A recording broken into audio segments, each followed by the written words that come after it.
Hello everyone. It is that time of your UPSC journey where you are confused that whether I should switch from mains to prelims preparation or not. Since September, we were continuously telling you that do prepare for mains, be mains ready before you start your prelims preparation. Mains अच्छे से सारे GS 1 2 3 4 cover कर लो, optional cover कर लो. But अभी problem क्या है कि कुछ बच्चों का कुछ पोर्शंस GS के रह गए हैं या ऑप्शनल के रह गए हैं.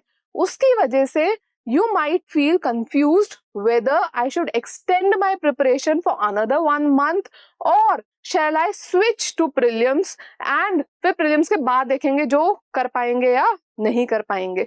तो अब ये confusion है कि state है, इससे निकलना कैसे है, इसके लिए आपको चेक करना पड़ेगा कि आपका status of preparation क्या है. Means whether to shift to prelims preparation or not depends upon your status of preparation. Status मैंने कि आपको ये एनालाइज करना पड़ेगा whether you can prepare from January till May और आपकी प्रिपरेशन फेब मार्च अप्रैल और मई में कंप्लीट हो सकती है. मींस 3.5 मंथ्स में कंप्लीट हो सकती है. अब ये कैसे पता लगाएंगे? एक फुल लेंथ टेस्ट देके. सिंपल सा आंसर है, एक फुल लेंथ टेस्ट दो और एनालाइज करो.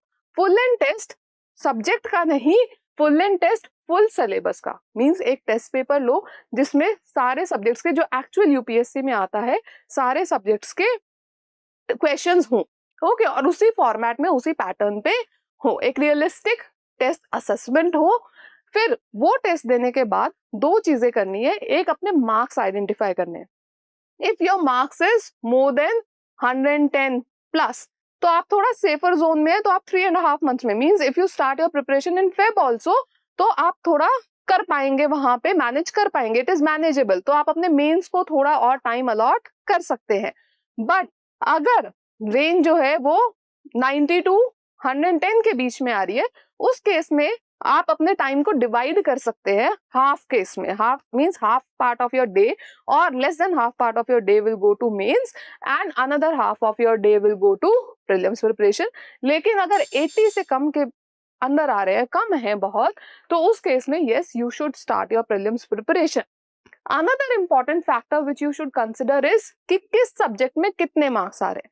फॉर एग्जाम्पल, बेसिक सब्जेक्ट जैसे पॉलिटी, इकोनॉमी, ज्योग्राफी, हिस्ट्री, इनमें अगर आपके मार्क्स कम है, मींस स्टैटिक पोर्शन में अगर आपके मार्क्स कम है, then you should start your preparation from Jain.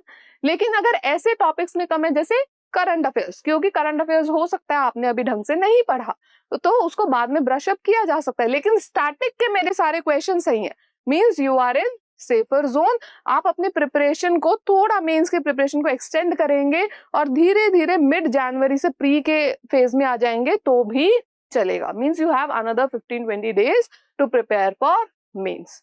तो अब इस स्टेटस एनालिसिस के लिए आपको क्या करना है, डिस्क्रिप्शन में ना एक क्वेश्चन पेपर दिया हुआ है, इसके अलावा एक असेसमेंट शीट दी हुई है. उस पेपर को सॉल्व करो और फिर एनालाइज करो असेसमेंट शीट में कि मेरे किस सब्जेक्ट में कितने क्वेश्चंस मैंने अटेम्प्ट किए थे और कितने उसमें से सही थे और जो गलत थे वो किन रीजंस की वजह से गलत थे. उस असेसमेंट शीट को फिल करो. अगर आपका एनालिसिस खुद हो जाता है देन इट्स गुड कि आप खुद ही डिसाइड कर पा रहे हैं कि प्रीलिम्स में स्विच करना है या नहीं. अगर आपको फर्दर हेल्प की जरूरत पड़ती है then you can always contact us. हमारे मेंटर्स आपकी हेल्प करने के लिए हमेशा तैयार रहेंगे. विल गाइड यू कि प्रिपरेशन कैसे करनी है, कब स्टार्ट करनी है और किन किन सब्जेक्ट्स में फोकस करना है. Okay, so do go for this test and analyze your performance. Thank you very much. All the best.